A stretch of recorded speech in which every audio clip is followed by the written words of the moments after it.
Right आपण जानतु खाइबा को आ किछ एटा कोन आसिला देखिले एटा कोन आसिला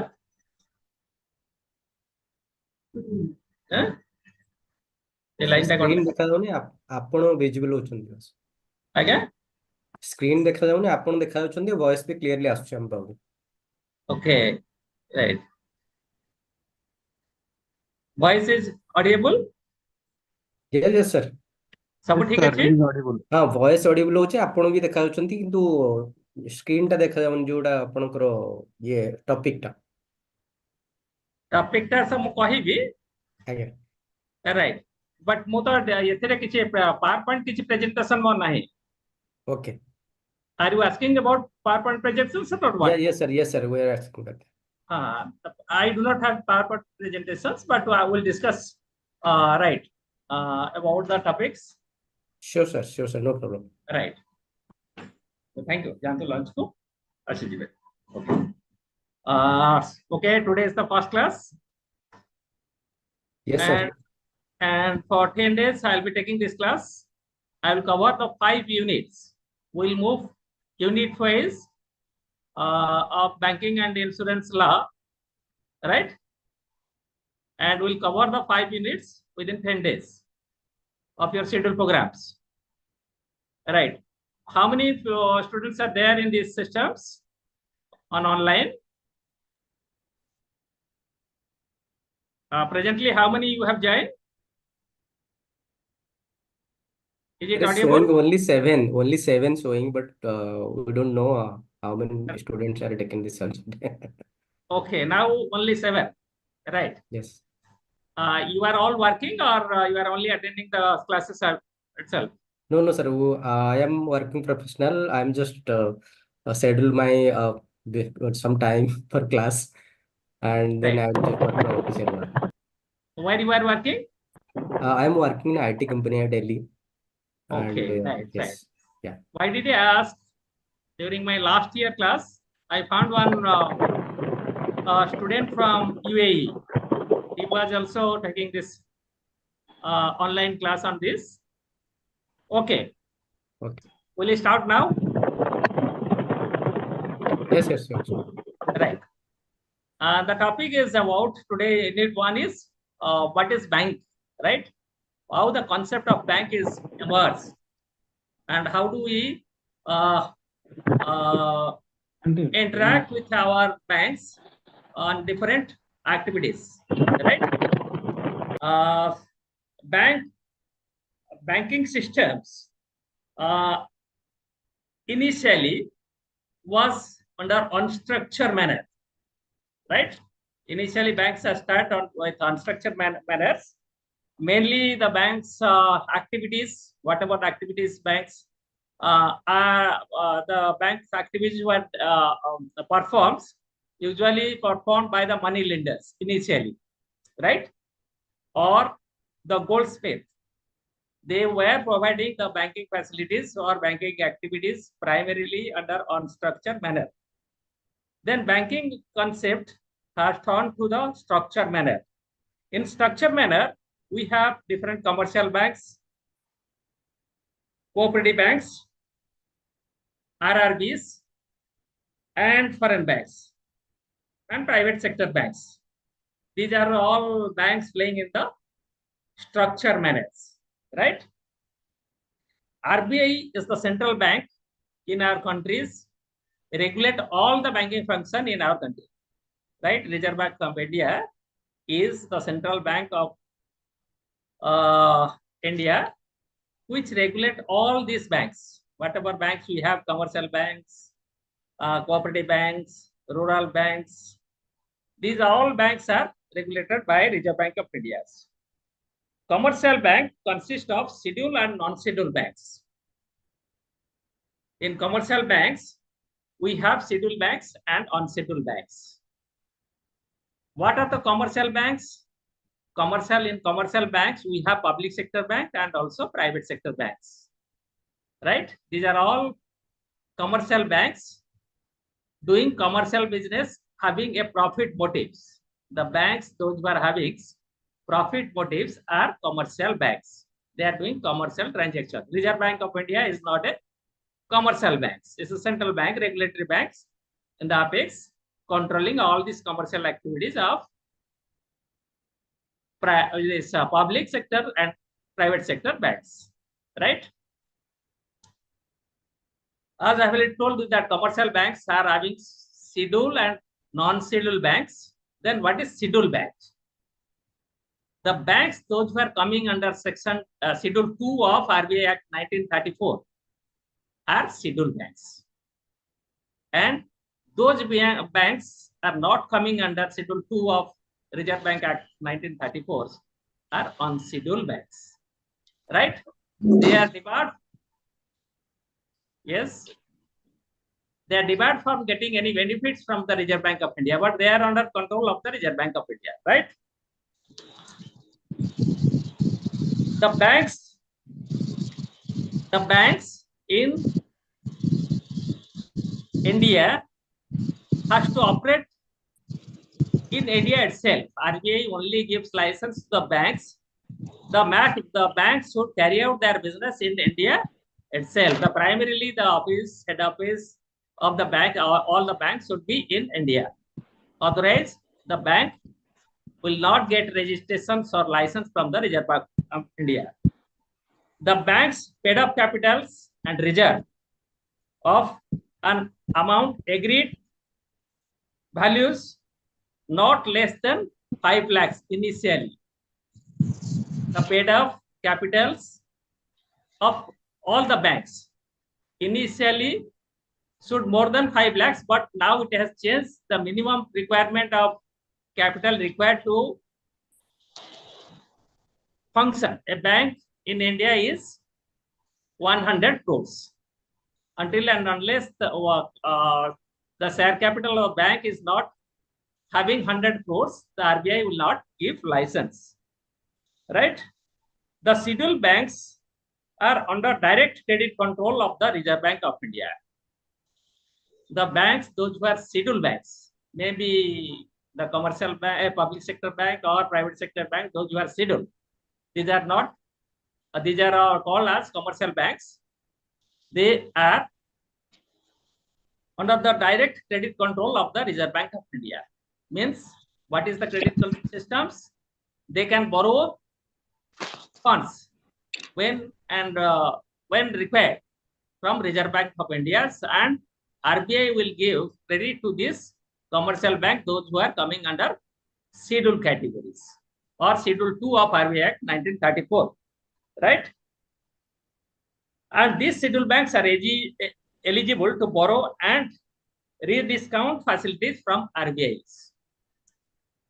The scheduled banks are eligible to borrow funds from the Reserve Bank of India, and they can also rediscount their bills from the Reserve Bank of India, right? And non-scheduled banks are not entitled such facilities. Non-scheduled banks are not entitled to borrow funds from the Reserve Bank of India. This is the only difference between scheduled bank and non-scheduled banks. State Bank of India is a scheduled bank. State Cooperative Bank is a scheduled bank, right? So those who are coming under Section 2 of RBI Act 1934 are known as scheduled banks, and the banking regulation norms of the Reserve Bank of India, right? Now we'll discuss, as I have told you, that there are different types of banks under structure manners. We'll now discuss about what is commercial bank, what is their activities. Right. Before I discuss about commercial bank, we'll discuss about what the concept of the bank. What is the basic concept of the bank? Bank is a financial institution. Bank is a financial institution authorized to accept deposits. Banks is authorized by the Reserve Bank of India to accept legally the deposits from the publics and provide credits. Also gives economic assistance such as capital management, foreign exchange facilities. Banks are authorized by the Reserve Bank of India by providing a license to accept deposits from the public and also provide credit, right, to the systems. Apart from these accepting deposits and providing credits, banks are also having other activities like giving economic assistance to the publics. Whenever people are required to save their funds, they can avail certain facilities from the banking systems, right, to manage their economical systems, right, to manage their funds. And also, whenever the peoples are interested having certain foreign exchange facilities uh, uh, to enhance their business activities, bank is also providing foreign exchange facilities, right? Now we'll discuss about what is commercial bank. Commercial bank is a financial institution which accept deposits from publics and provide loans for the purpose of consumption and investment need of the customers to make profits. The primary objective of commercial bank is to accept deposits and provide credit, right, for the consumption needs of the customers. And ultimate objective of the banks is to earn profits. So it is commercial banks. Banks is not a charitable organizations. The basic objective of the banks or basic goal of the banks is to earn profits, right, out of the transaction, different transaction provided by the bank through its banking service facilities, right? Commercial bank includes private sectors and public sector banks. Those public sector banks doing commercial activities, the purpose of earning profit, and also the public sector, private sector banks, those who are having this banking operation systems, the object with having an objective to earn profits are all known as commercial bank. Credit creation is the most significant function of commercial banks, right? The basic objective of the commercial bank is to create credit, right? Bank is not generating funds or not printing notes, right? Reserve Bank is printing notes. Commercial bank do not have anything. Commercial bank usually do first create their liabilities accepting deposits from the publics. Once the deposit is created, the bank then create assets by lending the deposit amounts to the customers for their consumption need. Even if they require funds for their own personal consumption or consumption need in their business or in their industries, these are the activities which bank usually provides, right? Where when the bank sanctions the loan, automatically deposits created. Whenever we approach to any banks for availing any loans, the bank cannot give us the loan in shape of liquid cash. Automatically, whenever the customers come to the bank for deposits of money or taking loan of the money, bank creates its deposits portfolios, right? Once the loan is given to the customers, the bank opens account in the name of the customers and deposit the amount in the accounts itself. And the customers, those who are availing loans from the bank or credit from the banks, automatically the bank creates a deposits account on their names, and whenever they require, they will draw the amount from their deposits accounts, right? These deposits accounts sometimes may be your current accounts, savings account, OD accounts, cash credit accounts, or bill discounting accounts, or short loan accounts. Whatever accounts, the transaction required to be done by the customers, accordingly, the bank open account for the customers to provide banking facilities with opening with an account in the bank itself, right? Commercial banks as regulated by central bank of the countries. The Central Bank of India is having two rules or two acts.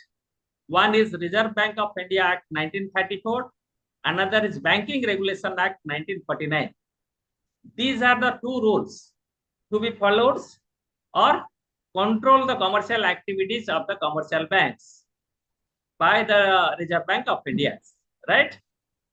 If the commercial bank will not abide rules and regulation framed in Banking Regulation Act 1934 and Reserve Bank Act 1934 and Banking Regulation Act 1949, then Reserve Bank of India is the controlling authority, will de-license the bank for doing banking operations. Many of the banks are losing their license for operations, and also a lot of penalties are levied by the Reserve Bank of India over certain banks, deviating the rules and regulation laid down in the Reserve Bank of India Act and Banking Regulation Act, right? RBI regulate bank reserve and minimum capital requirements. RBI regulate two things. The reserve of the banks to be maintained in the RBI is controlled by the Reserve Bank of India, and the minimum capital requirement of the banks. As I have told that now the minimum capital required to run a bank is 100 crores, maybe in private sector or public sectors. For maintaining a bank or regulating a bank, the RBI is having these rules to control the reserve and capital of the bank intact. Whatever the prescribed reserve is required. Can you tell whatever the reserve is now mandatory all the banks to maintain in RBI? Statutory reserve required? Any of you? Anybody? Kindly respond. These are all online class, but your response is required. Please tell. It is not mandatory. Cash reserve ratio. Whatever. Cash reserve ratio. Whatever. Cash reserve ratio. CRR. What is the now? The percentage of CRR is mandatory by to keep by the bank in the RBI. What is the percentage?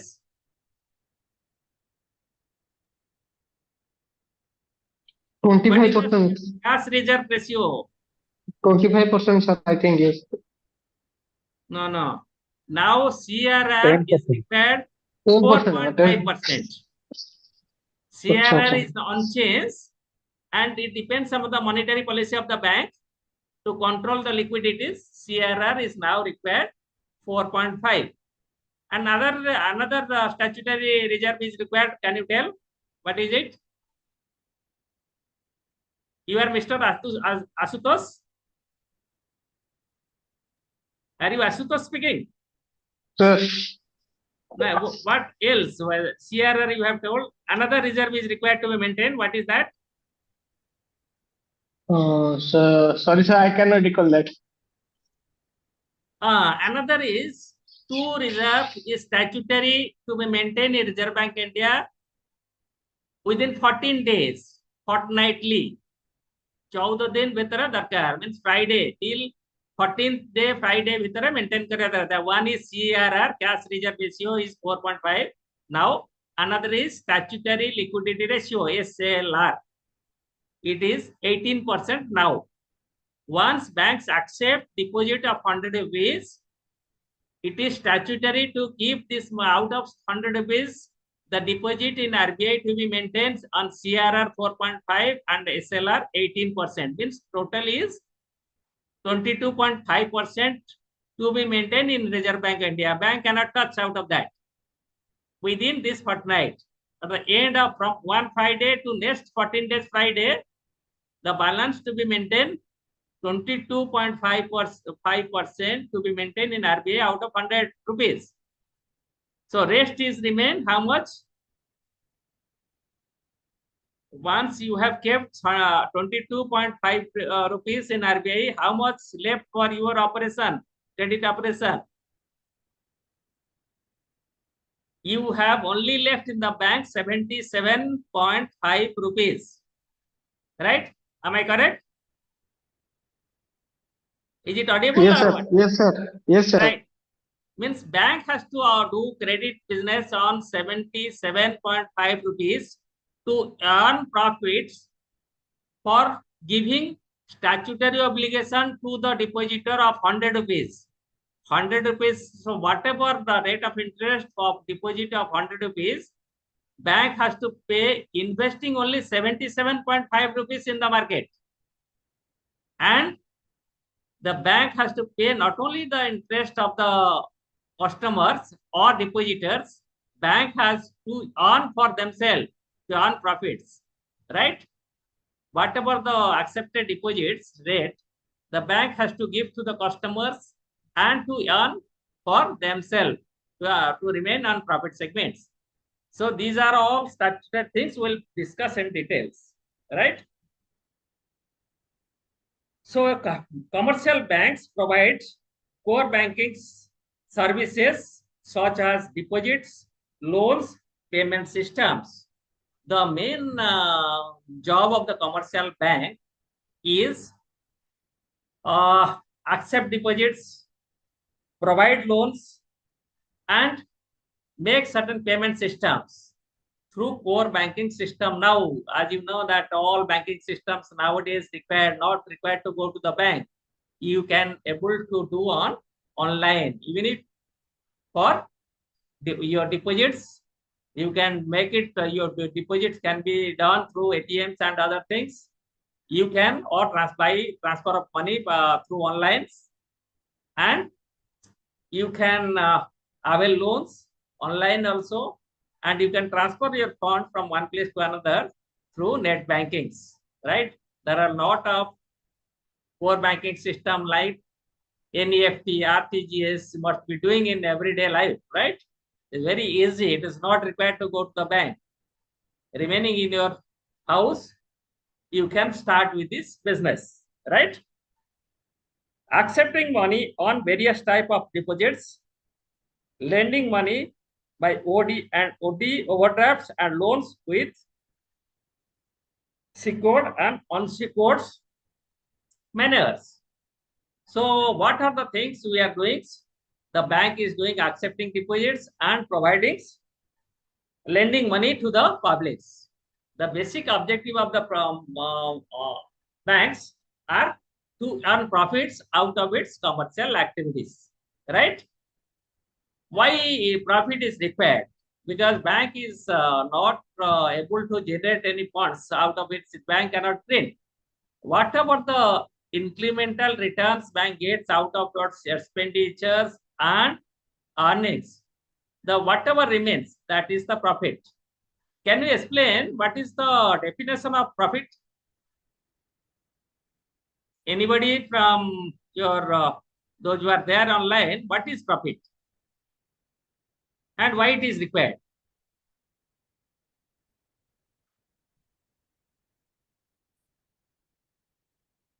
Can you not tell what is profit?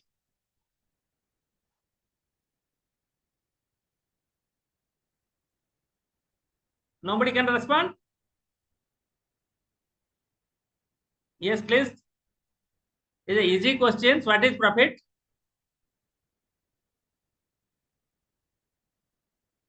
Many of the students speaks, if you ask about profit, profit is income over expenditures, right? But if you ask what is profit to a banker, banker will give this definition in different ways. For a banker, profit is a reward for risk taking, right? Bank is not producing anything. Bank is only playing with money, right? And generating certain surplus out of this monetary transactions, maybe accepting deposits or lending money to the customers or transferring the funds through different manner or providing certain financial service to the customers. bank is generating certain returns. Once bank is taking certain risk, whenever you are dealing with money, you are dealing with all sorts of risk because you are not producing or you are not providing anything. You are only keeping certain returns from out of the money you have. The money is passing through you and you are generating certain surplus. That for a banker, profit is a reward for his taking. Why? Because bankers are capable of taking calculated risk. So they could able to get certain returns. That return is known as rewards. Right? For financial terms, definitely profits is income over expenditure for accounting purpose only. Right? But for deriving profit, the concept of profit is in bank is profit is a reward for risk takings, right?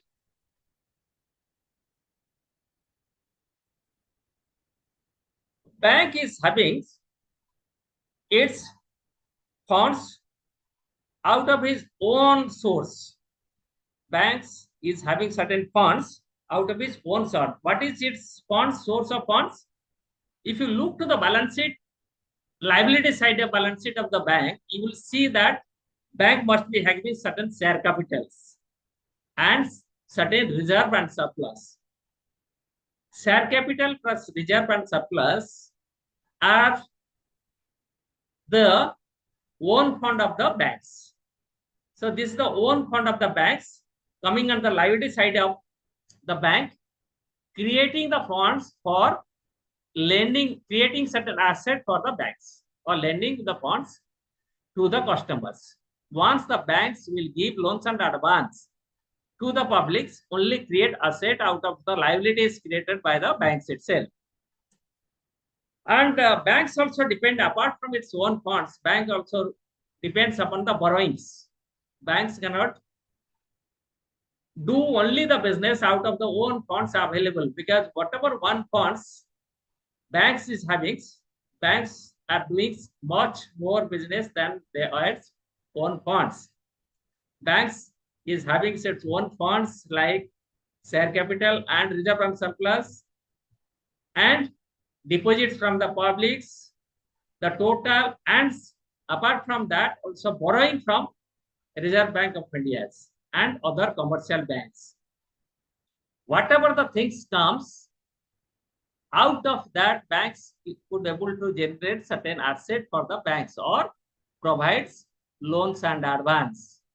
Total, whatever one fund banks is having, what are the deposits bank is having from the customers, what are the borrowings banks is required if the lending is more than the own funds they have, banks sometimes go for borrowings from central bank or Reserve Bank of India and also from other commercial banks, right? One of the example I am telling, if the bank is having lot of demands for government transactions, even if State Bank of India is having, government is now interested to take loans from the State Bank of India and State Bank of India is not having sufficient money. Immediately, State Bank of India cannot make no to the governments for providing loans. Immediately, the State Bank can approach the Reserve Bank of India to borrow directly from the Reserve Bank of India to lend it to the government sectors. Mostly, the banks borrow funds from the Reserve Bank of India for big loan finance to the government sectors, right?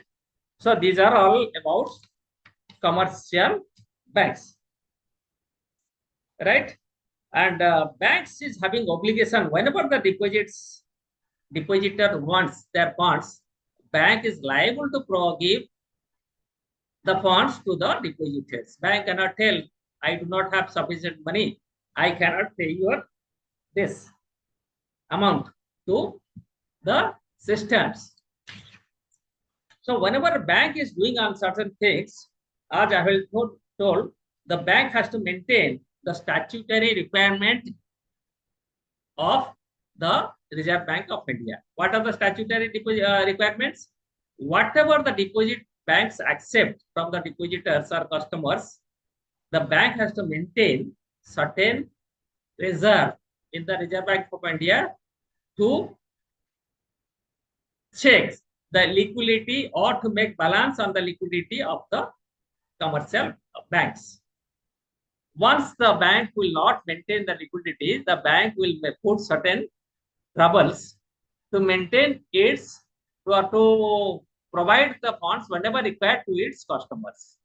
To give a break on this, Reserve Bank of India now make two statutory reserve, that is one CRR and SLR. Apart from this CRR and SLR, bank has to maintain another reserve is CRAR, CRAR. That is the Reserve Bank of India Act 1934. Make it mandatory that all the banks should minimum CRAR rate is 9%. If the CRAR will follow below 9%, then the Reserve Bank of India will penalize the banks, if required also delicense the banks. Then what is CRAR? Cash reserve ratio maintained with RBI as per section 42 subsection 2 of RBI Act 1934.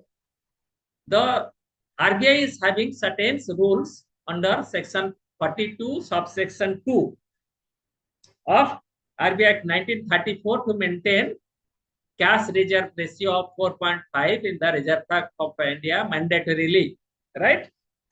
It is a percentage of bank deposits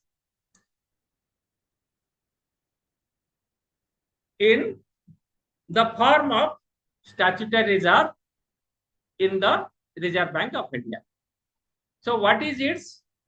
CRAR is determined out of the deposit by the banks from the publics or from the markets to determine what is the percentage of money to be kept to derive its 4.5% of the total deposits. Then what is statutory SLR? SLR is the statutory liquidity ratio as an obligatory reserve that banks must maintain with RBI. So whatever the things is required, it is statutory to be maintained in Reserve Bank of India, right? And SLR is coming under the section 24 of Banking Regulation Act 1949. Please remember that CRR is to be maintained as per section 42 subsection 2 of RBI Act 1934. But SLR is to be maintained in Reserve Bank of India as per section 24 of our Banking Regulation Act 1949, right? Please remember. One is coming under section 42 subsection 2 of the RBI Act 1934, and another is SLR is coming under section 24 Banking Regulation Act 1949, right? Then what is CRAR? CRAR is capital to risk weighted asset ratio. To comply section 11 of Banking Regulation Act 1949. So what is CRAR? CRAR is capital to risk weighted assets. As you know that whatever capital you are raising, these are all coming under liability side of the balance sheet. Once you create liabilities, you cannot hold the liabilities without creating certain asset. If you are creating asset out of the liabilities, it is mandatory that how much risk-weighted asset you have. Means how much amount of your assets are going to become NPA, non-performing assets, or expected that in future that your assets are going to become NPA, or expected to have non-performing asset out of the secured or performing asset at present. So as per the section 11 of Banking Regulation Act 1949, all the banks are minimum that the minimum requirement of capital to risk-weighted asset is 9%, right? If it is less than 9%, then the banks is having problem on this, right? The capitals are more than the risk-weighted assets, right? So every bank has to maintain at the end of the year, not fortnightly, that to show in their financial statement that what is the amount of NPA they have, gross and net NPA, non-performing asset, and what is the percentage of the CRAR they have maintained, right? So these are all required mandatorily in the bank, right? Then now we'll discuss about what is cooperative banks. We have already discussed about what about commercial bank. You must be knowing that there are cooperative banks in our countries. The basic objective of the cooperative banks are providing loans to the cooperative sectors or to the economically weaker sections in the societies. Most of the cooperatives are providing in our countries, providing loans to the farmer communities and agriculture sectors. And they are also providing non-agricultural sectors in the rural sectors only. Cooperative banks are not functioning in the urban sectors. But commercial banks are functioning in the urban banks, also now penetrating to the rural sectors. When the Reserve Bank of India is thought of providing agricultural loans to the farmers' communities, there are 70% of our populations are remain in the farmers' communities. RBI thought of to make a separate bank for agriculture finance. So RBI set up NABARD, right? So NABARD is formed by Reserve Bank of India to provide only loans to the farmers' communities.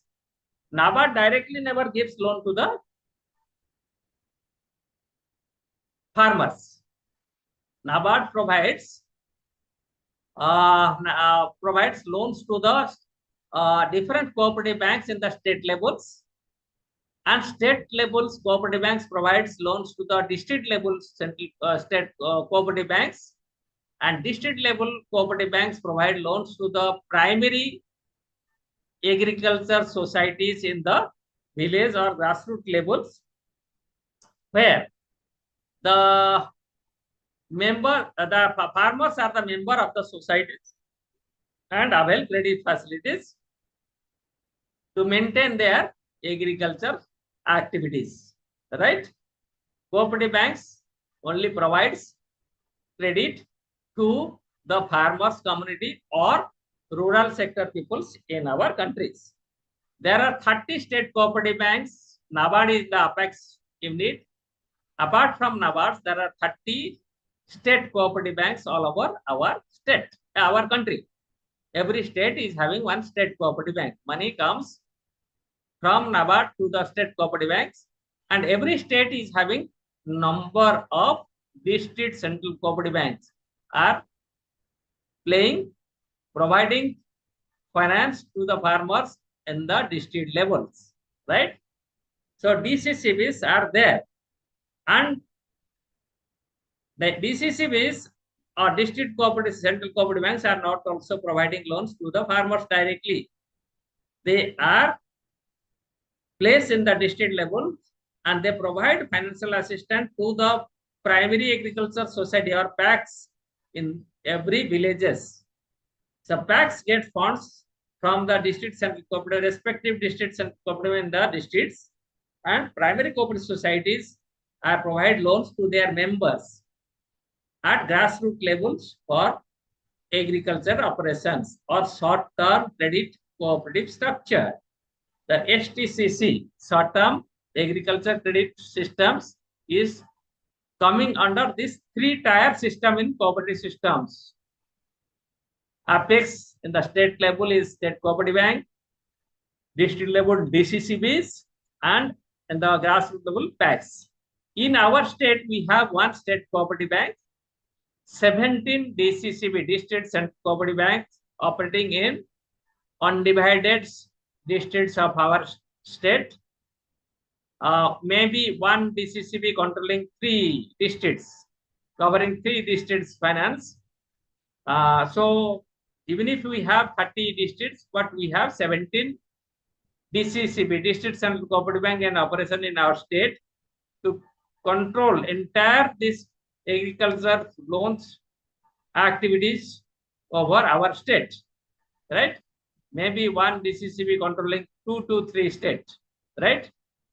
Then next is, in our state we have 17 DCCB and 2,710 primary cooperative society or PACs.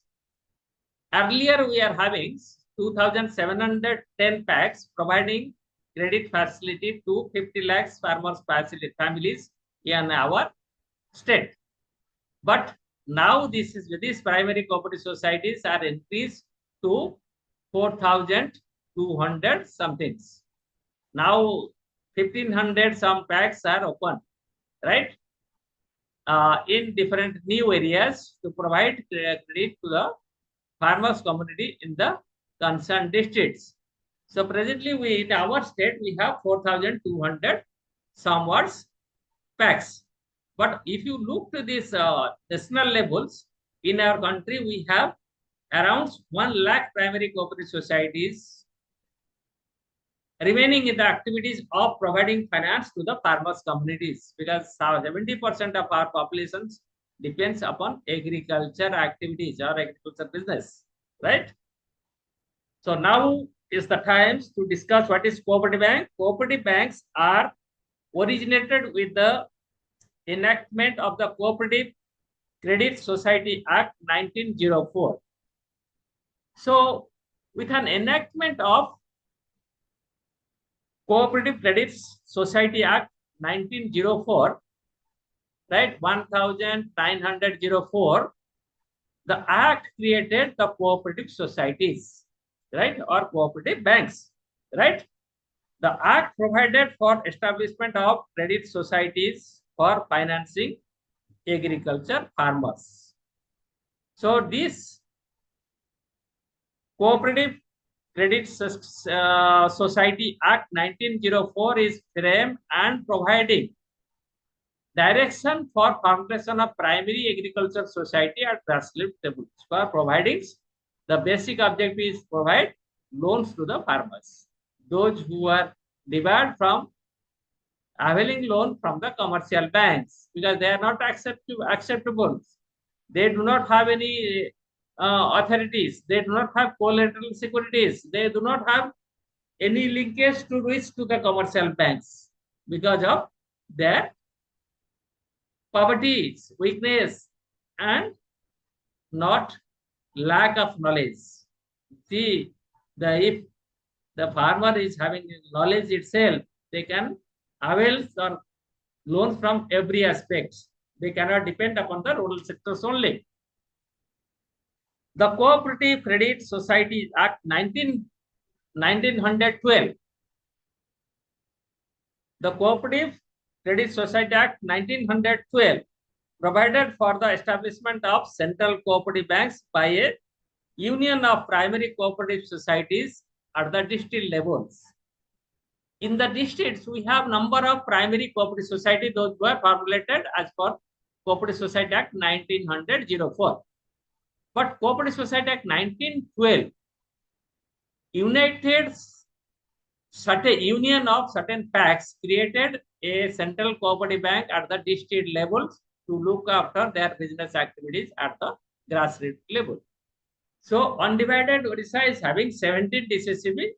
All over India, we have around 350 DCCBs operating in the credit cooperative structure or STCC sector, short-term cooperative credit structure.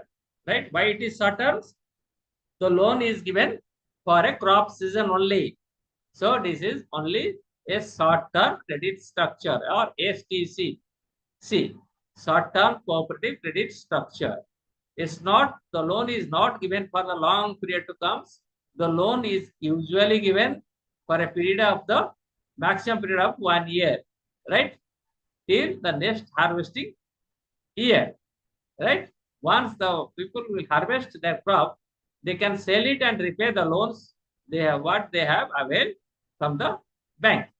Nowadays, the cooperative banks are doing very excellent job in our countries. And in our state cooperative bank, we have in our state this year, they have reached 330 crores profit, right? By providing agricultural loans in Rabi and Kharif, right? Around 20,000 crores in the Kharif sessions and near about 15 to 20,000 crores in the Rabi sessions. So these are the activities, and our state cooperative banks operating in our state is doing excellent job in the countries, right? The cooperative banks structure in India is three-tier structure. As I was telling, in cooperative bank structure is a three-tier structure in India. PACs are in the ground levels. Primary agriculture cooperative societies are there in every village, are having PACs, societies where the farmers are members in the societies and they are also loanee of the society. In the world, you will find where the owner are the beneficiaries or loanees. In bank, the loanee or depositor is not the owner of the bank. But in cooperative structure, the loanee or the depositors is the owner of the banks, right? It is created by the members of the societies to form a bank of their own choice, where they can able to avail credit facilities from the bank itself. So primary cooperative societies are the operating at the grass level at is as heavily told at this three-tier structure in the cooperative credit structures for providing agriculture finance. PACs, primary agriculture cooperative societies are the ground levels or village levels. District central cooperative banks at district levels, and state cooperative banks at the apex level or at the state levels. Money for financing this agriculture sector flows through these three sectors. It's not going directly to the farmers in every state.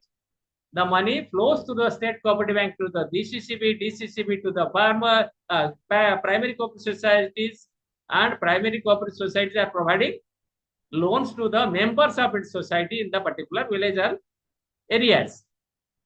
So member of a particular area of a particular primary cooperative society can only eligible to get loan from that primary cooperative society. They cannot approach other cooperative societies nearby to avail loans and advance or to accept their deposits. They are the members, owner of that particular primary cooperative societies, where they have their membership, means ownership. They are the owner of that primary cooperative societies and they can able to do certain financial transaction. Every DCCB also having an area of operations where they presents with takings number of primary cooperative society in that areas. The every state is also having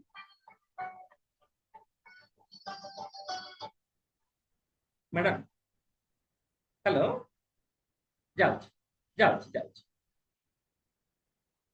So every state is having this state cooperative banks.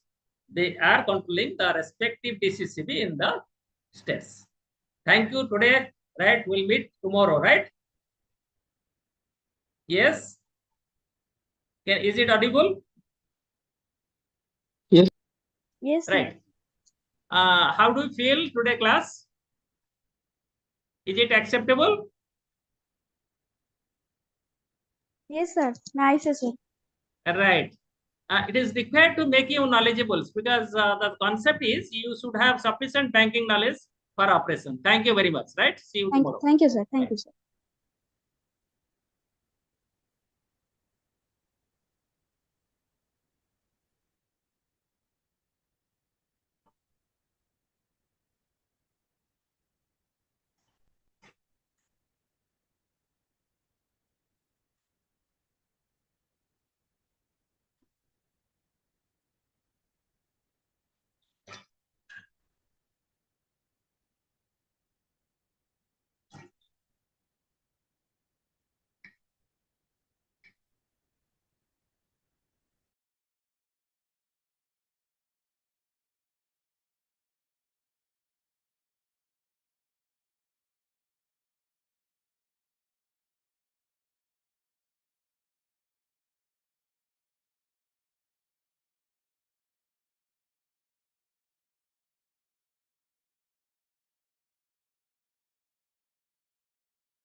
So very good afternoon to all of you. Am I audible? Yes, sir. Good afternoon, sir. A very good afternoon. Good afternoon, sir. A very good afternoon. So today I'm going to teach you banking and insurance marketing. Sir, namaste. Sir, Rashmi madam go to Rashmi madam, namaskar, Rashmi madam. Please tell me. We'll be Sir, starting. again, sir. Sir, for the join Korean. So we have like 17 students, sir. Okay. We had a big group, like 20-25 students have registered for this specialization. But 17 jana ebe join korchundi. Sir, now So all are executives or regular student? Sir, all are from distance education. Okay. The distance mode student, some are working, some are Some not. students are working. Okay. Yeah, some students are working. Okay. So, madam, shall I start? Yeah, yes, sir. Please, Yes. please, sir. So, let me start the topic. As I told you, in the subject I have been assigned is banking and insurance marketing. So today we'll be learning what is marketing, what is scope of marketing, how it is applicable in the society, what are the benefits. Sir, good afternoon. Sorry to disturb you, sir. Yeah. Sir, it's banking and insurance law or marketing? Yeah, because in our It is banking and law. insurance marketing. But in our subject, it's law, sir. No, I received the BIM specialization. Sir, good afternoon, sir. Let me clear the BIL banking and insurance law, that is separate subject, and banking and insurance marketing, that is separate subject. Yes. It is a separate subject. Banking and insurance marketing is a separate subject. Correct. And banking and insurance law, that is separate subject. That is a separate subject. You are absolutely right. So today we'll be navigating the discussion with meaning and scope of marketing, modern concept of marketing, marketing strategy, all those things we'll be navigating. You might have studied in your early stages, like in graduation level, what is marketing, all those things. But let me share with you a cup of like kind of like refreshment, so that you'll be happy to navigate with me. So because it is banking and insurance, let me start with the banking and insurance. As you know, as per the current Reserve Bank declaration, that India's banking sector is sufficiently capitalized and well regulated. The financial as well as the economic condition in the country are very, very, I mean to say, in comparison to other developing countries, it is superior. Why it is superior? Because you might be knowing, we are aiming to become the third world largest economy coming years. So with this, I must start the marketing concept, because you know, I mean to say, looking into your banking and insurance sector, the credit market, the market liquidity risk, all those things are very much, I mean to say, suggestive words in Indian banking and insurance sector. It is really kind of generally we tell this resilient, and it is very, I mean to say, we are in the way of doing many good things in near future. Why I'm telling? Because if at all we'll be discussing that recent years, you might have seen that we have become the third largest startup hub in worldwide. So this speaks about our journey, how we have achieved many things through different mechanisms, different financial mechanisms. And we'll be discussing when I'll be subsequently will bring into this subject deeply. So I'll be trying to connect to you your objectives, like how it is beneficial to the banking as well as the insurance sector. So looking into that, would you like to see this slide? Shall I show you this slide? Would you like to see? Yes, sir. Okay, so I'm going to share one of the slide so that we'll be discussing, looking into that will be more appropriate and meaningful.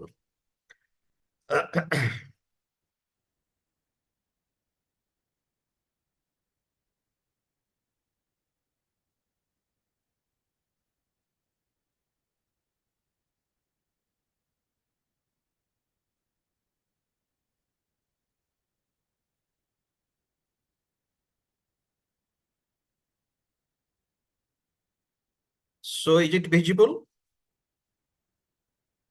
Yes, Is sir. it Yes, sir. visible? Yes, sir. Yeah.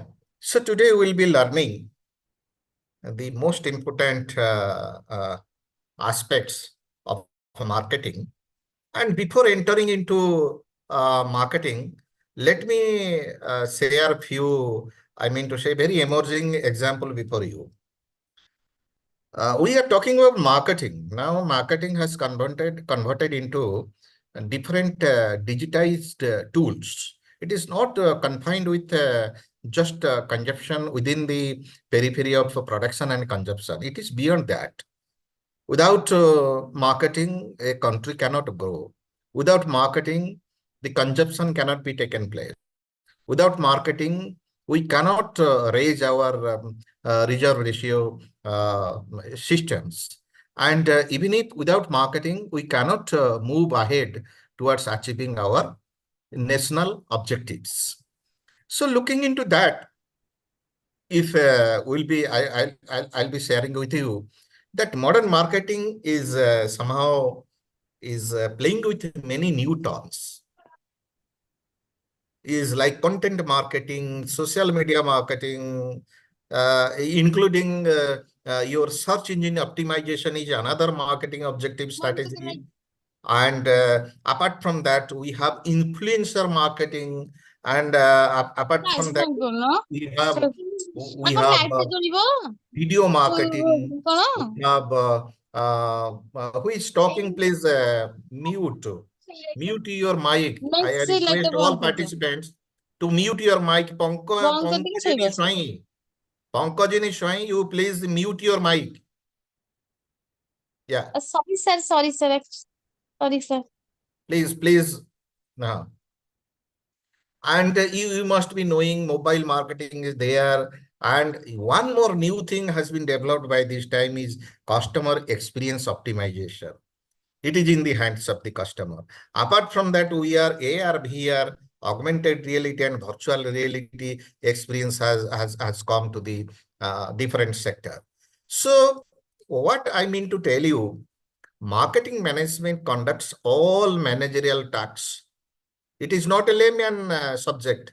It is a subject which carries managerial tasks. And with this, I'll be trying to navigate with you with my next slide so that you will be able to see. Let me make it full screen so that you will be enjoying. Sure.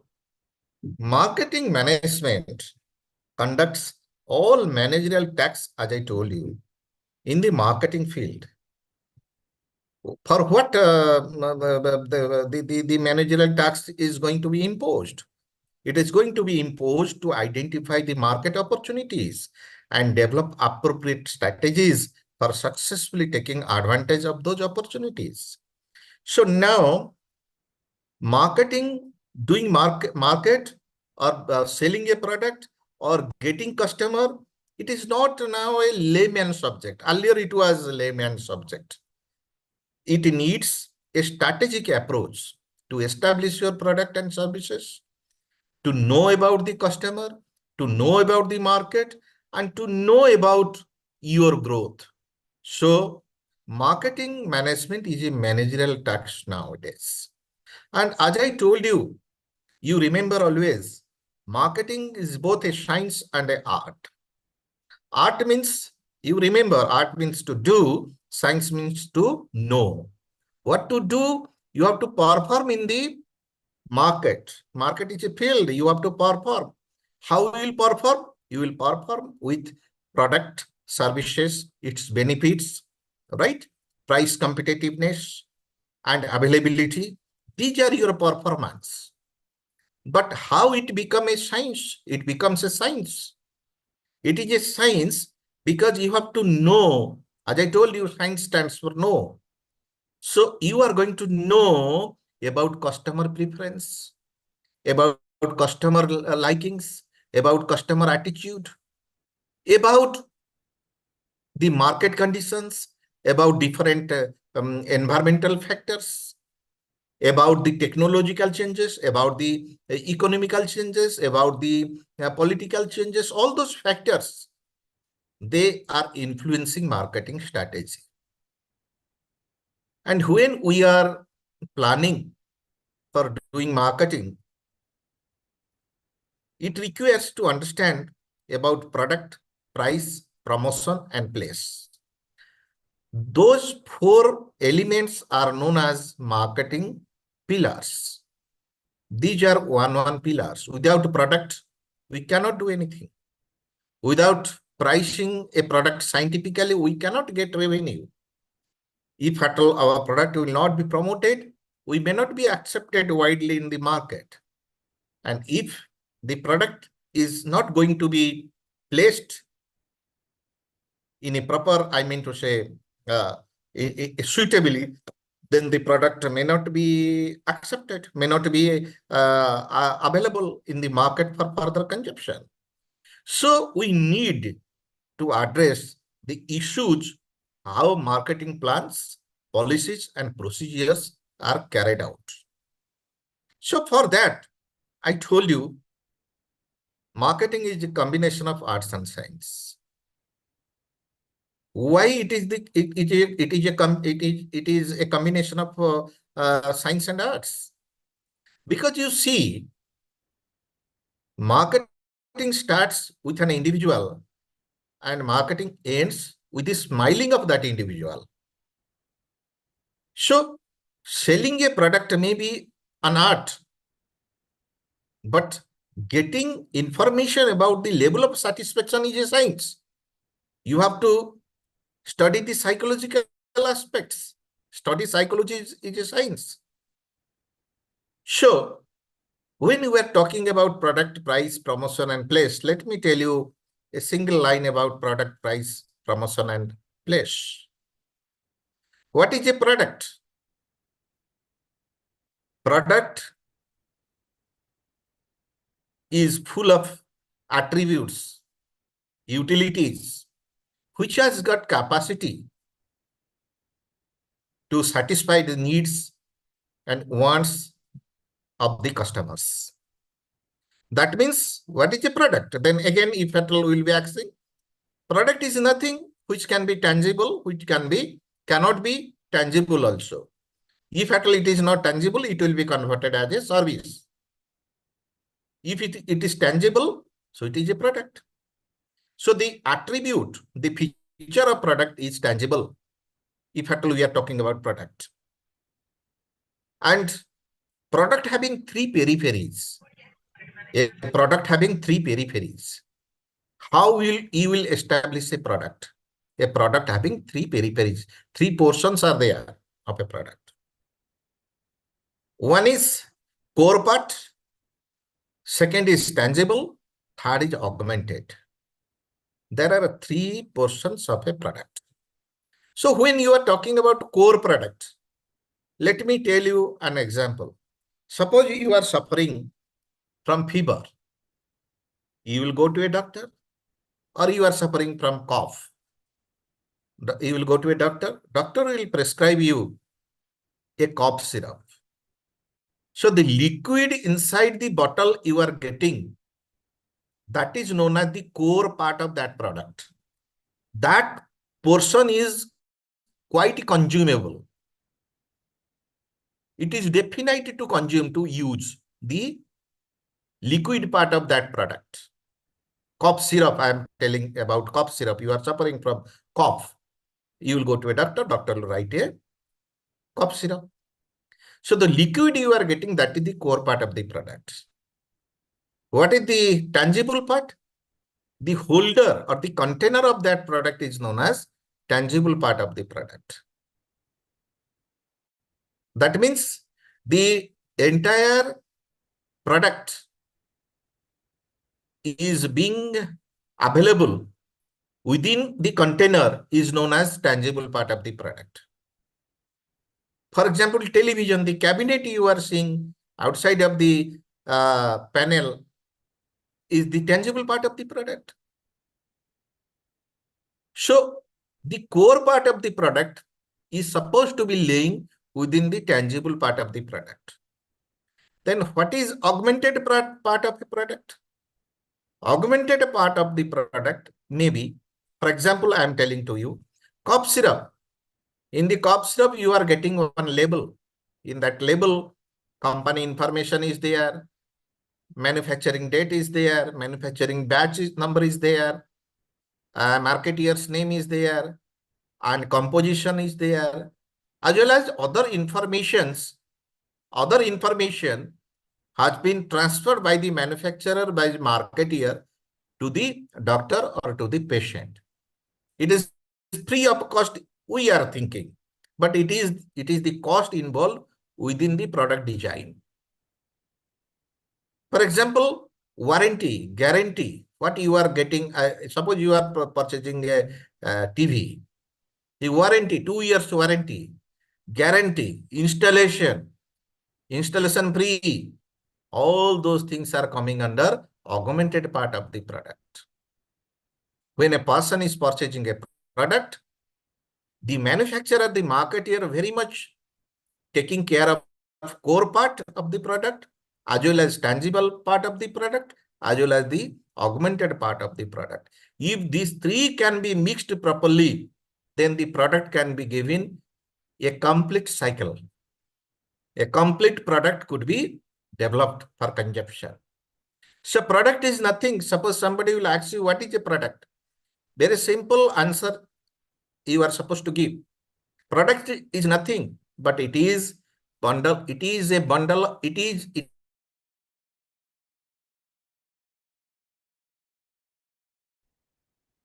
available for consumption. That is a product. So the feature of the product must be utility or like attribute packed. Then price in a single line, price is nothing but the exchange value of a product. Whatever you have paid for a product, that is the price. MRP is not the price. MRP is the indicative value. So whatever you have,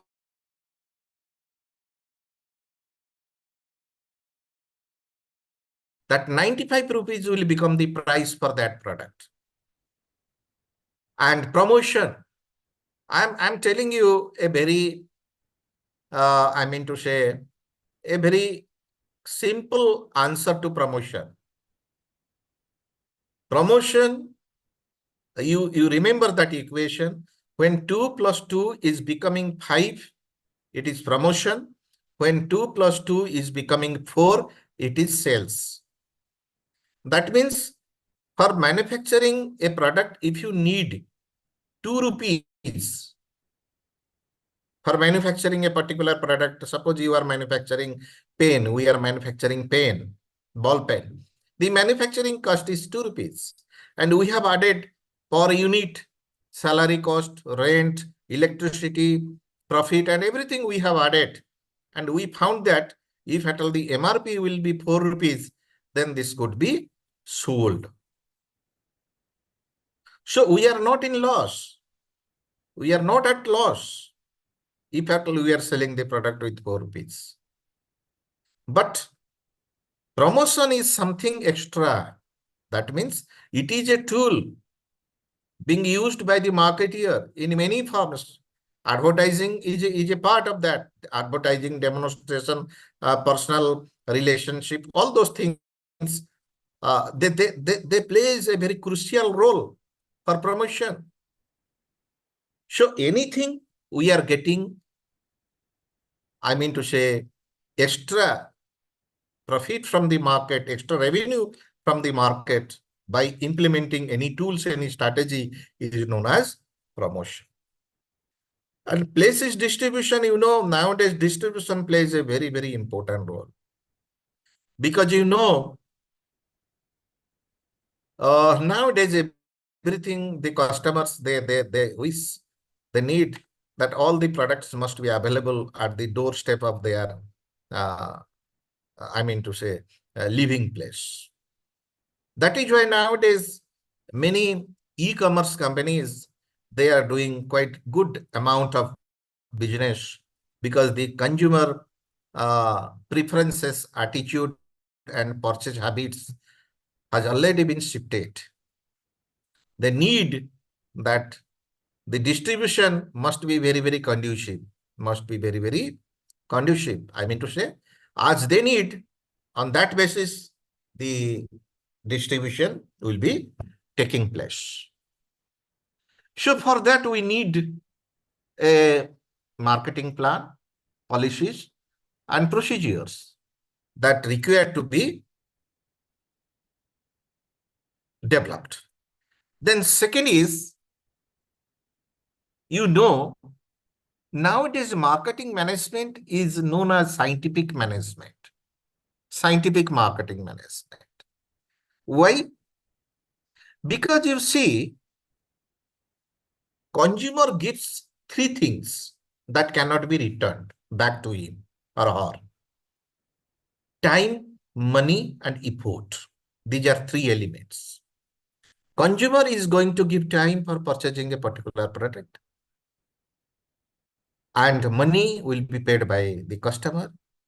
And effort will be made by the customer also.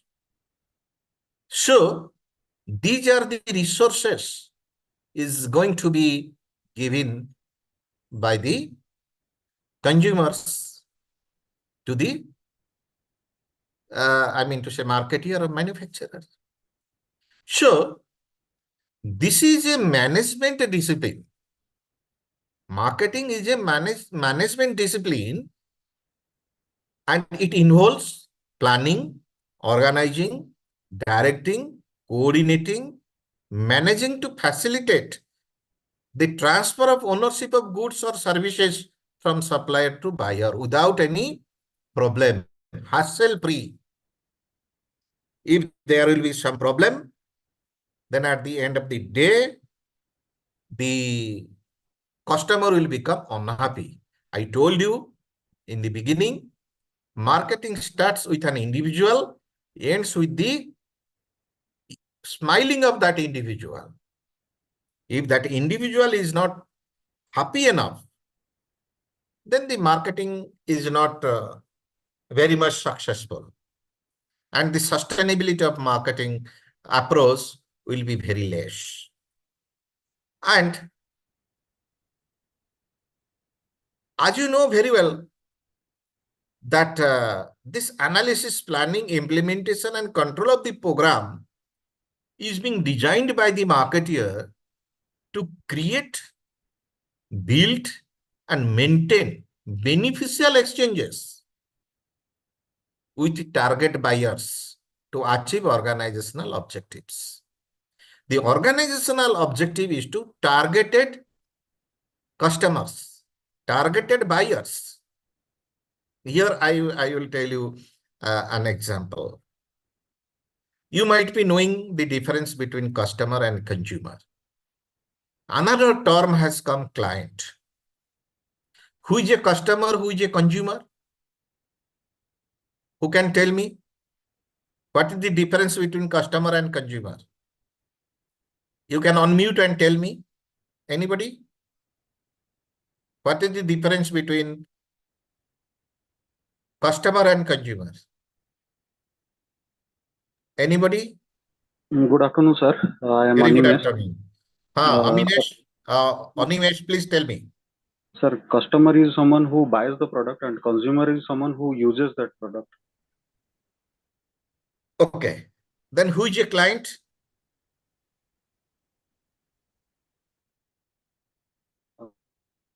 Customer is a client.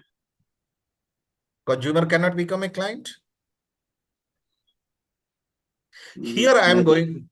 Thank you, Animesh. You have answered very well. I am telling you, customer is the person who is going to pay for that product and services.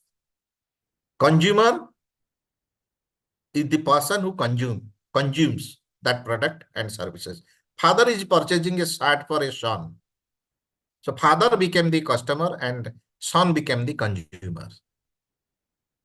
But who is a client? In banking and insurance sector, most of the executives, they are using the word customer, consumer, and all those things. No, this is wrong. Customer are purchasing a product. It is available physically. Shirt is available physically. Medicine is available physically. So when the product is available physically, we can define that the consumer or the customer who pays, consumer who consumes.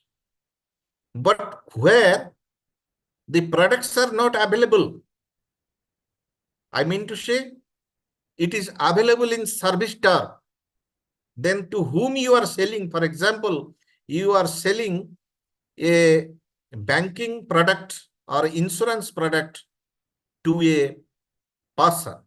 That person is not your customer or consumer. The person is your client. So this is the basic difference we must know. Then when we are talking about this marketing management, let us come across one or two definitions. So the Institute of Marketing Management, England, has defined marketing management. Marketing management is the creative management function. It is creative. It needs scientific touch. And the functions which promotes trade and employed by accessing consumer needs and initiating the research and development to meet them. So marketing is always evolved, is always based on research and development. Without knowing your customer, without knowing the nature of the market, without knowing the consumption pattern, you cannot market a product, you cannot sell a product, you cannot make it consumable, which will become sustainable. So marketing management coordinates the resources of production and distribution. There are different resources. You need raw material, you need human resource, you need all resources till production to distribution of goods and services. And directs the total efforts required to sell profitably to ultimate users. Here, I would like to ask you one question. Can you tell me who is a good manager? Who is a manager? Who can tell me? Who is a manager? You unmute from your side and answer to me. Who is a manager? Who can tell me who is a manager?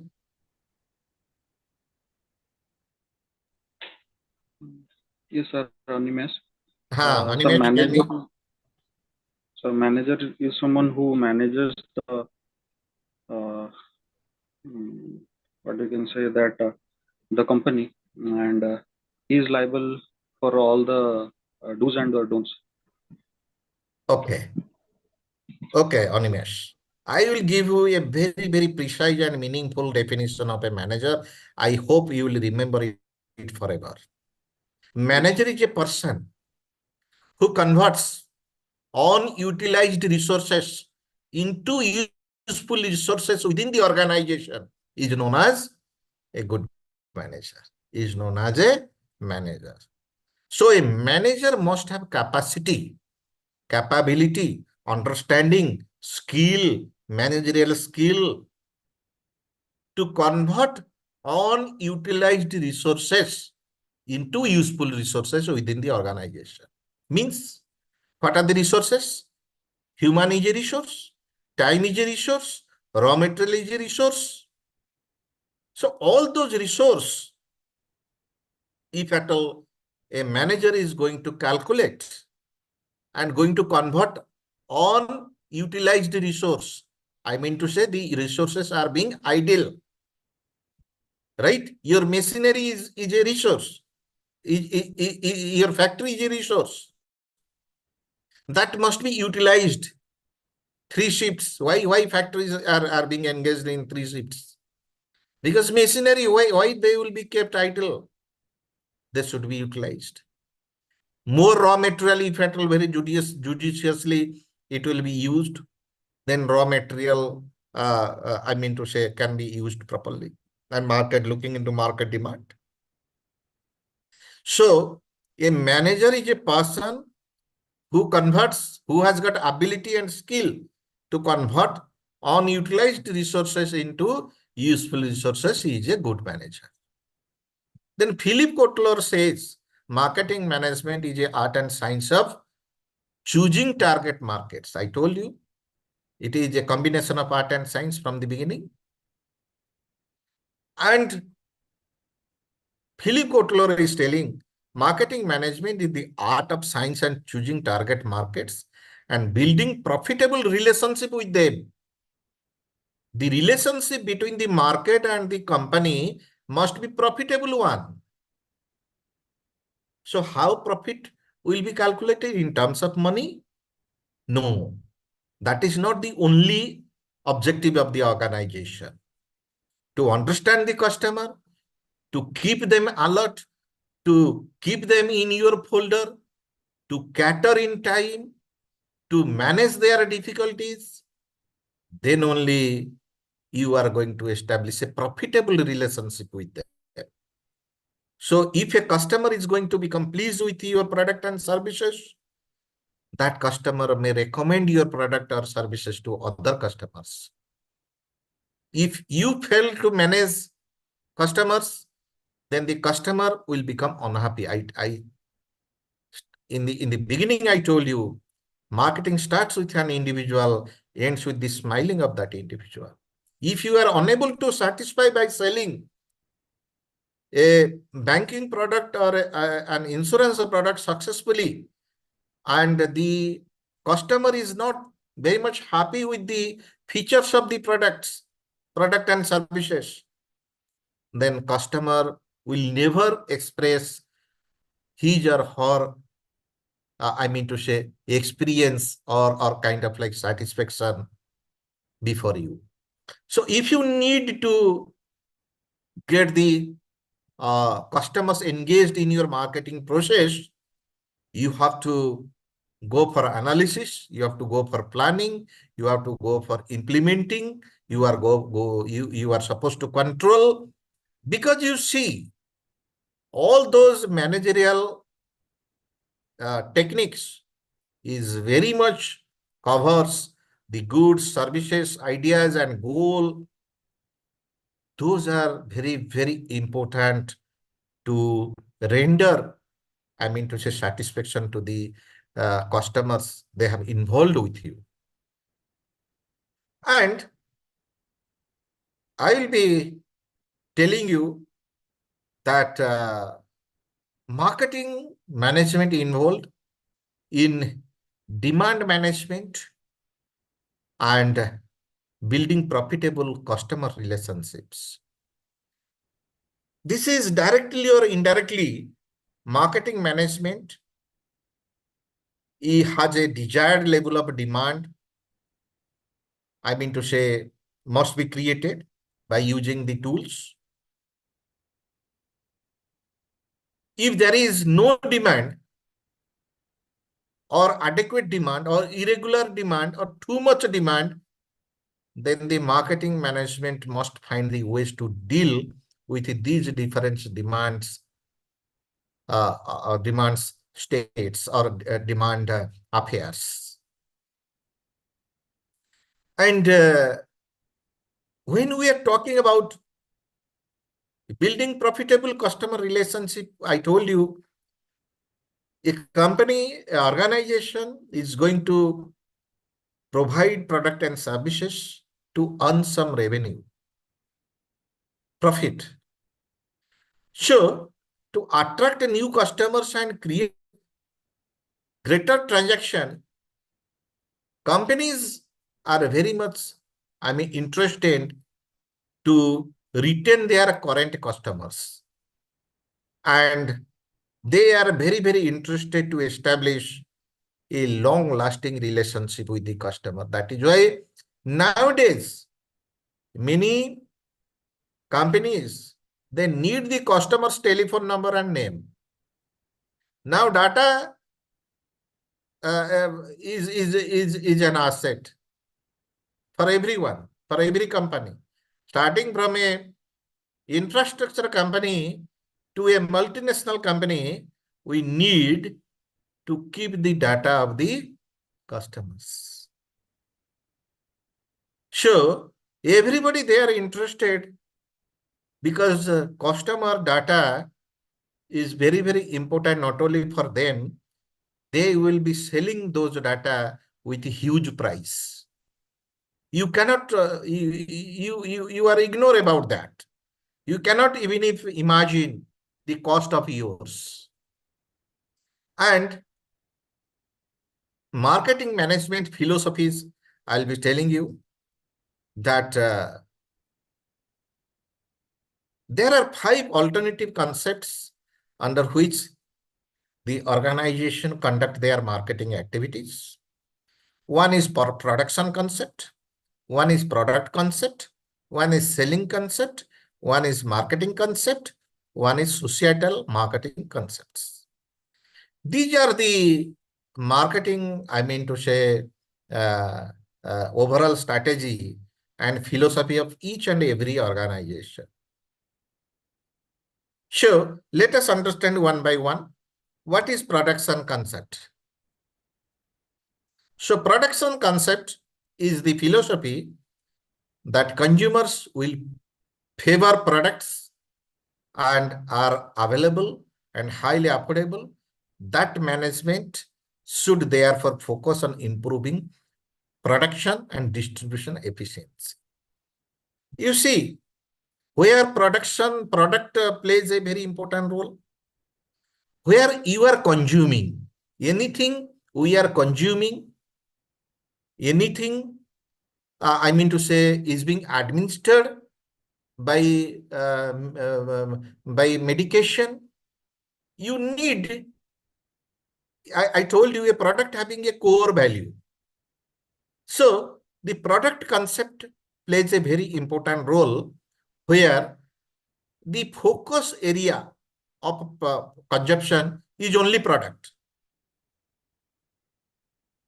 They don't see the packaging. The minimum packaging is required. So you are purchasing Parle-G biscuit. Parle-G biscuit. Have you ever gone through that how a Parle-G biscuit is available in a very, in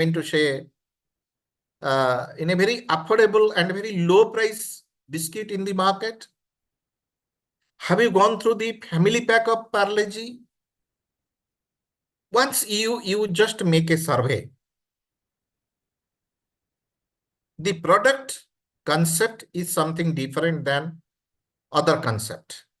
So production concept here is based on only the improving production and distribution efficiency. The product is well accepted. The product is well tested. The taste is good. People are always trying to get that product in the market. You just open the family pack of, I was telling, of Parle-G.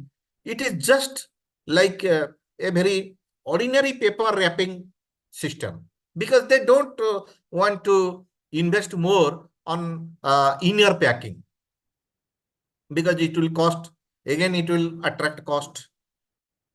So to maintain the cost in the market, so this concept is going on. And the product concept, I'm telling you, product concept is more or less production concept. It is like this. It favors the product, offers the quality and performance. It is also based on somehow the production and consumption, but some innovative features with the performance. And next is selling concept. The selling concept is that the idea is behind selling concept that the consumers will not buy enough of the organizational products unless the organization undertake a large scale selling or promotion effort. So looking into Indian market, everybody knows that in different festivals, the grand discount will come. So many companies, they are jumping to that bucket during that time. That means the consumer will not buy enough garments. I'm taking the example of garments. Unless the organization undertake a large-scale selling and promotion efforts. So promotional effort will be given 30% discount, 20% discount, buy one, get one. When it will come, such type of product, such type of, I mean to say, products will be purchased by the customers. Then marketing concept. Marketing concept holds the organizational goals depends on determining the needs and wants of the targeted market.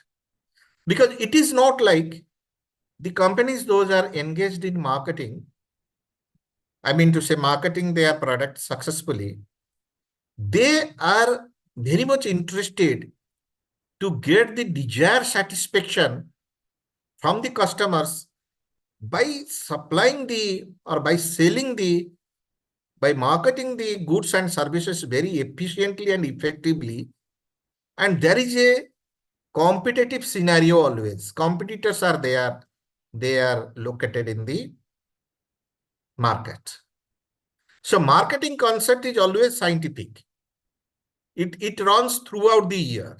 You see, some companies are there without any discount, without any kind of like price compromise on price. They are fighting with the competitors. And this is known as marketing concept. Then let us know societal marketing concept. So societal marketing concept speaks about how the company, the organization determine the needs, wants, and interest of the target markets and deliver the desired satisfactions more efficiently and effectively than the competitors and improve the consumers or society's well-being. They are very much conscious about global warming. They are very much conscious about plastic consumption. They are very much conscious about hygiene. So they are trying to focusing all those aspects when they are engaged with the marketing process, I mean to say societal marketing concept process. And you must be knowing that you see there are two arrows, selling and marketing concept. You see this is selling concept. Selling concept starts from factory. We have started production. So the starting point under selling concept will be started from factory. And they will focus the existing products, what they have manufactured. And means selling and promotion. They have manufactured here. They have got 10 existing products. They are going to sell it. At the end, they need profits through sales value. How this will be 10 units or 100 units or 1 lakh units will be sold and company will be getting 50,000 rupees profit. So that will be the objective of selling points. But what is marketing concept? The selling point will be started from the market. And the focus will be made on customer's need. That means it is reverse. Selling concept starts from the factory. Marketing concept starts from the market. And I told you, marketing is the combination of science and arts.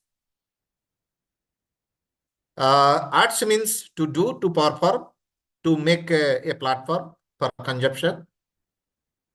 And science means to know, means to know the psychology of the customer, to know the preferences of the customer, to know the demand of the customer. These are science.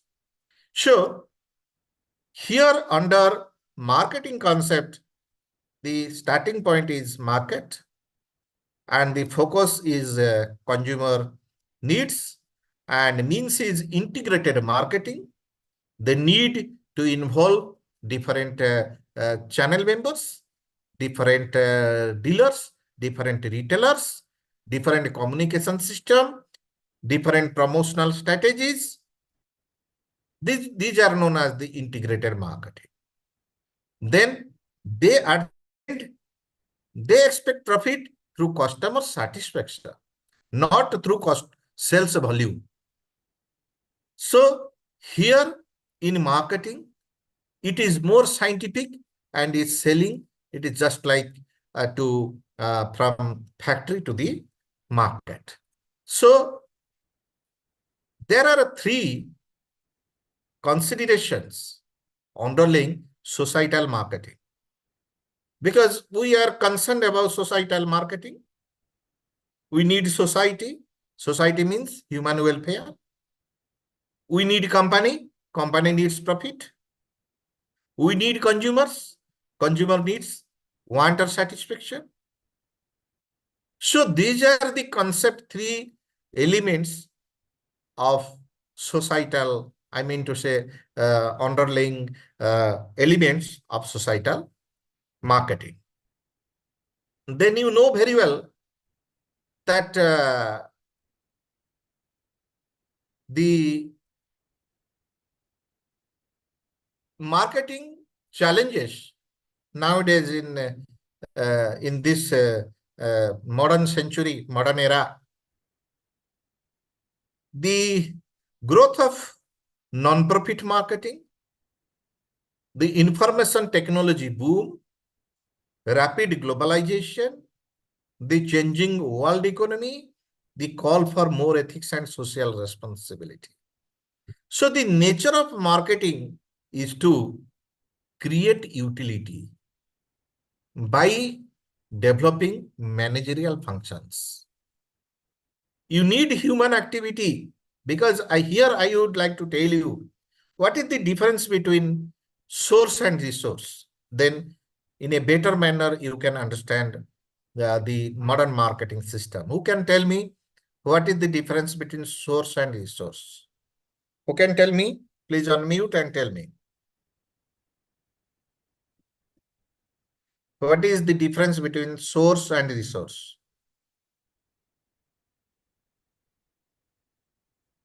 Who can tell me?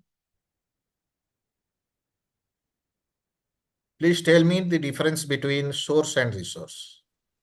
Yes, sir. Sir, Yes, tell me. A source is a place or person from which you can obtain or valuable. Or the resource is something that can be used to perform some functions. Yes. I'm going to give you a natural example. Very good. Thank you, Barsha. Natural example might be raining. You are getting rainwater. Rainwater is a source. Unless until it will be conserved, it will be used for irrigation purposes, for drinking water purposes, for recharging purposes, it will never become resource. So source is always natural. We all are one source. Our skill is our resource. So that is why in marketing, managerial function and human activity plays a very important role to facilitate economic functions through both art and science methods. Because nowadays, market has become customer-centric. Market has become customer-centric. Why it is customer-oriented, consumer-oriented? Because customers are the king or queen of the market. They can accept a product, they can reject a product. So they are the crucial, point where nowadays the nature of marketing evolves or depends on the consumer's need and preferences. And marketing nowadays has become goal-oriented and interactive in nature. It is not like to sell a product. After selling the product also, the company asks you, sir or madam, please tell me your experience about the product. Why they are asking? Because they want to know whether you are happy, you are satisfied with the product or not. If at all you are satisfied, then certainly you will recommend the product to other customers, consumers. Because interactive activity is the goal of the organization. It is known as the dynamic process of establishing the product and services in the market. And I'll be telling you that the landscape of the market has already been changed. So now you see, successful organization needs to develop successful strategies, successful marketing approaches, successful database, successful product features, and successful services at the after sales services, so that they can fight with the competitors. You see the mobile market. So the competition is very high. That is why nowadays the cost of mobile has come down. With 15, 20,000 or 20,000, you will be getting a good featured mobile. Apart from that, Apple and other supreme brands are there. They have got their own setup for their product consumption. So nowadays, it is very difficult to ignore the consumer's requirement. We must feel very much happy that we have got database, we have got a large number of consumers in our database. So they are our assets. So landscape has already been changed. So very quickly, I'll be telling to you, marketing is a social and managerial method that allows individual and groups to achieve that they need and want by creating, marketing, and exchanging valuable things with others. Marketing is a process by which an organization interacts with the market in a creative, productive, and profitable manner. These are the features of marketing, I'm telling.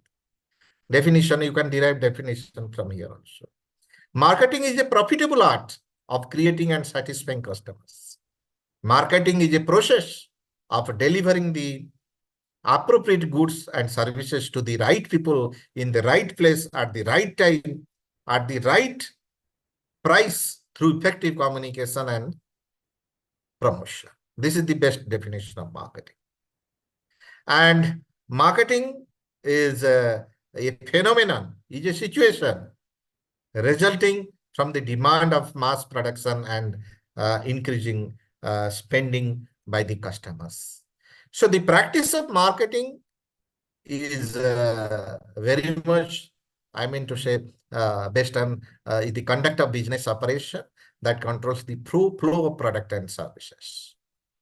So marketing is intended to facilitate desirable interaction with the target audiences, I mean to say target consumer or customers, for the mutual benefits. This is not like one-side benefit. It is a mutual benefit. I need a product, I'll go to the market, but the price must be suitable to me.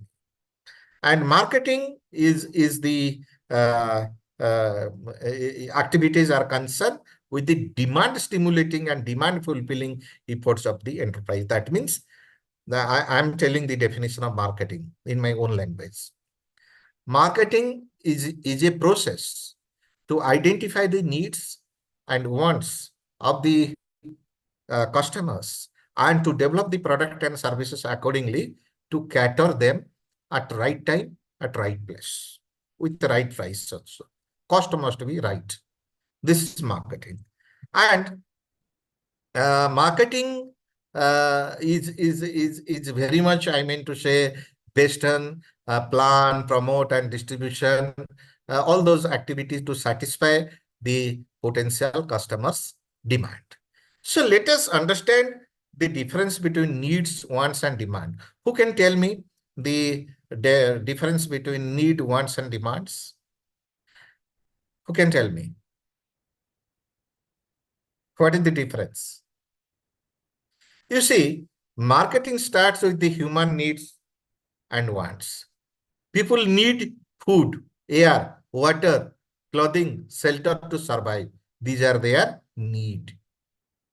So, they also have a strong desire for recreation, health, education, and other services.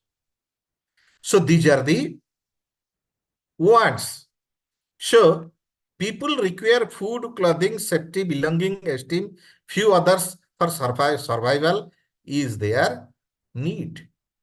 But you see, wants are desires for specific satisfaction or deeper needs. For example, one needs food, one needs pizza, the difference.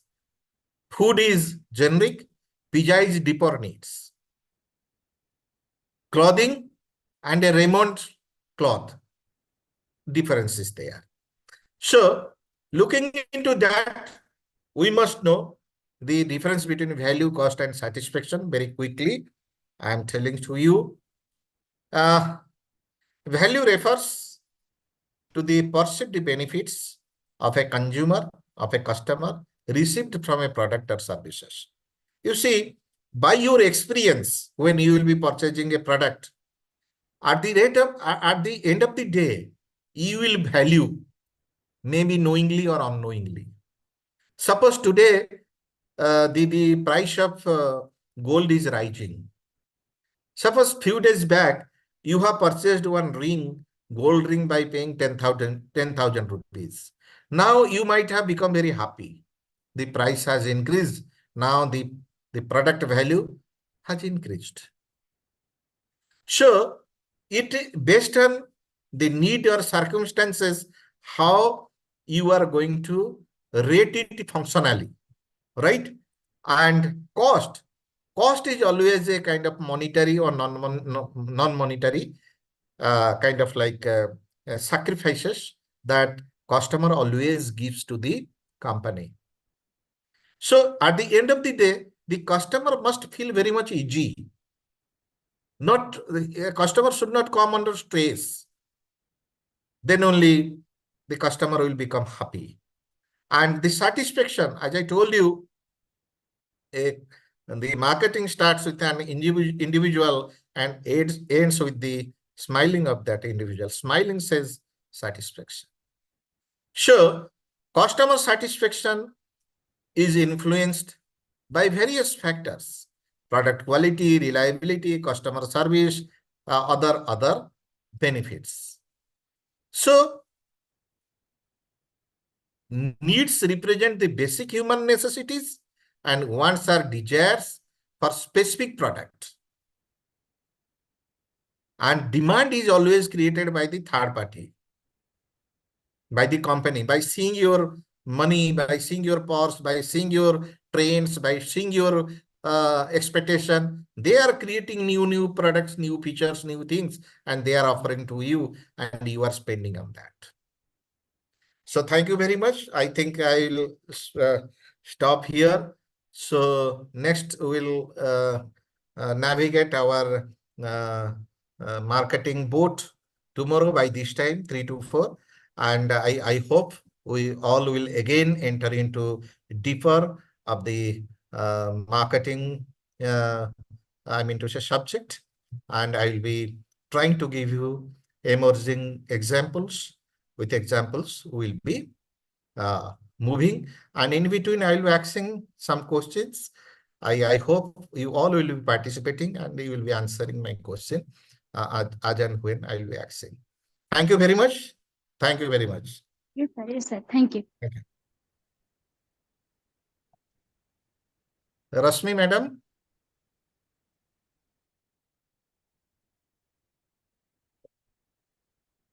Rashmi, madam is there?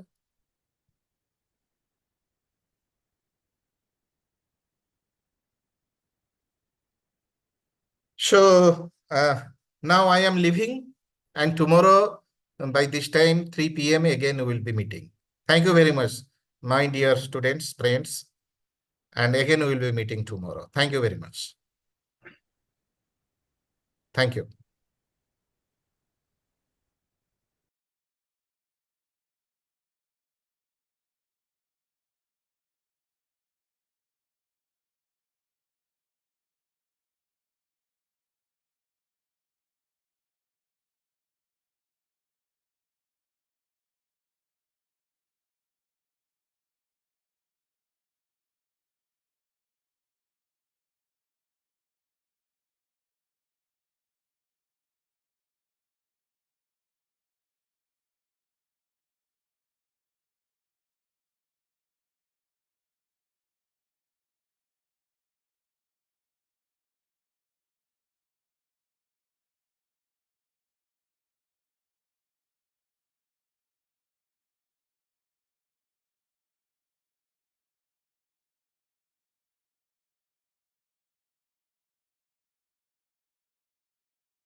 unmute करतो.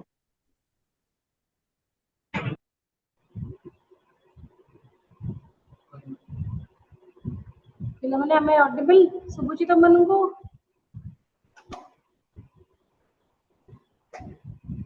ଶୁଭସ୍ମିତା ଆମେ ଅଡିବଲ୍? Yes, ma'am. Subhasmita Yes, ma'am. Yes.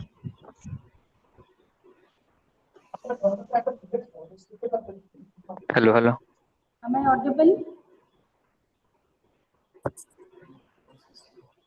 Good evening, ma'am. Yes, ma'am.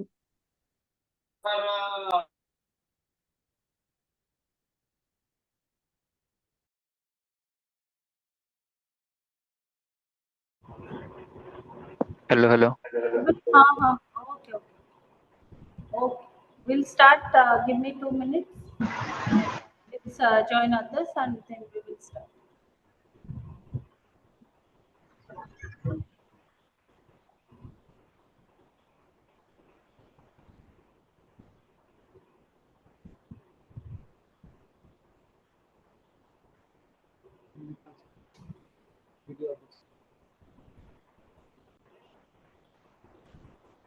You want to do this?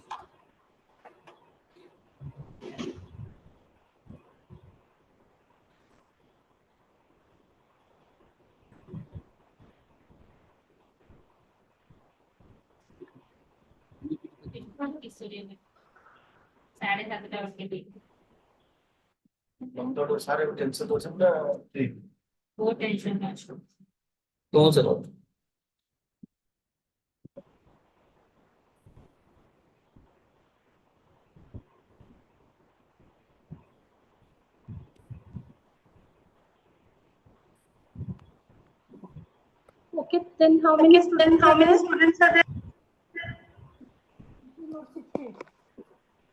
17. I guess there are large, every time there are large number of students who take finance as a specialization. So shall we start or shall we wait for another 1 minute? Whatever you say.